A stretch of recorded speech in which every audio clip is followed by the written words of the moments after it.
अस्सलामुअलैकुम। आज का हमारा चैप्टर है बॉयलर की हीटिंग सरफेस। सबसे पहले जानना है कि हीटिंग सरफेस क्या होती है। बॉयलर में वो तमाम जगह या वो एरिया जिसमें एक तरफ पानी और दूसरी तरफ गर्म गैसें हों, हीटिंग सरफेस कहते हैं। बॉयलर के अंदर जिस जगह पानी हो और हरारत ट्रांसफ़र होती है वो हीटिंग सरफेस में आती है। हीटिंग सरफेस एक एरिया ही होता है। इसके यूनिट मीटर स्क्वायर और फुट स्क्वायर होते हैं। हीटिंग सरफेस का फार्मूला पाई, जिसकी कीमत है 3.1416 ज़रबे डाया ऑफ ट्यूब ज़रबे नंबर ऑफ ट्यूब ज़रबे लेंथ ऑफ ट्यूब होती है। अगर गोल प्लेट का एरिया या हमने हीटिंग सरफेस निकालनी है तो उसका फार्मूला है पाई/4 ज़रबे डाया का स्क्वायर। अब हम आते हैं सवाल की तरफ। पहला सवाल है, एक package tap wet bag fire tube boiler की हीटिंग सरफेस मालूम करें जिनमें 2 फ्लू लगे हुए हैं। सबसे पहले जानना ये है कि पैकेट टैप बॉयलर की कितनी अक़साम है। पैकेट टैप बॉयलर की 2 अक़साम होती है, जिसमें एक वेट बैग है और एक ड्राई बैग है। ड्राई बैग आगे आएगा सवाल, और ये अभी हम वेट बैग करने लगे हैं। वेट बैग बॉयलर में हीटिंग सरफेस निकालते वक्त हमने इसमें कंबेशन चैम्बर की हीटिंग सरफेस भी निकालनी है।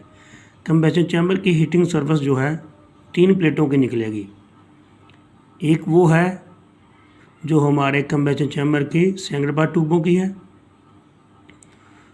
एक कंबेशन चैम्बर में जो रेपर प्लेट होती है वो, और एक वो जो कंबेशन चैम्बर की एंड प्लेट होती है, जिसको हम वाटर लेग भी बोलते हैं। Number of single pass tube, dia of single pass tubes, length of single pass tubes. आगे इस तरह ही third pass tube number of tube का है, और ऐसे ही कंबेशन चैम्बर का सारा डाटा लिखा हुआ है। आगे सॉल्यूशन किया हुआ, उसका हल किया हुआ हमने सारा सवाल। Heating surface of single pass tubes pi ज़रबे डाया ज़रबे लेंथ और ज़रबे नंबर ऑफ ट्यूब। आगे heating surface of third pass tube, इसी तरह हीटिंग सरफेस ऑफ फ्लू की आ जाती है। हीटिंग सरफेस ऑफ कंबेशन चैम्बर जो सबसे मेन चीज़ है, जो मोस्टली लोग हम छोड़ देते हैं इसको। कंबेशन chamber of CC tube sheet, मतलब कि कंबेशन चैम्बर ट्यूब शीट जो हमारे सिंगल पास ट्यूब की है, उसका हम पहले एरिया निकालेंगे। कंबेशन चैम्बर की ट्यूब शीट का हमने एरिया निकाला है पहले, और अब हम निकालेंगे area of single pass tubes, मतलब ट्यूबों के अंदर जो सिंगल पास की ट्यूबें लगी हुई हैं उसका हम एरिया लेंगे सबका। वो 188 ट्यूब्स है टोटल, उसका हमने एरिया लिया है। और उसके बाद हम एरिया ऑफ फ्लो लेंगे, जो एरिया फ्लो है उसका एरिया लेंगे, तो क्योंकि उस ट्यूब शीट में ट्यूब्स और फ्लो लगा हुआ है, दोनों का हम एरिया निकाल देंगे। पहले दोनों को एरिया को निकाल के जमा करेंगे।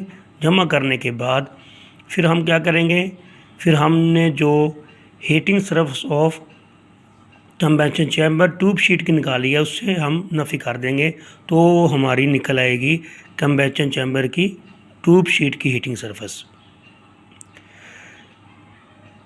इसके बाद हम निकालेंगे heating surface of end plate, जिसको हम वाटर लेग भी बोलते हैं, उसकी हम हीटिंग सरफेस निकालेंगे।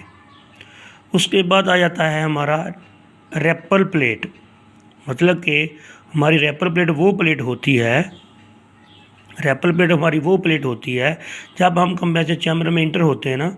कंबेशन चैम्बर में जहाँ पे हमारे पाँव होते हैं, यहाँ पे हम पाँव रख के खड़े होते हैं, और सामने वाली ट्यूबें जो सिंगल पास की ट्यूबें हैं उसकी हम क्लीनिंग करते हैं।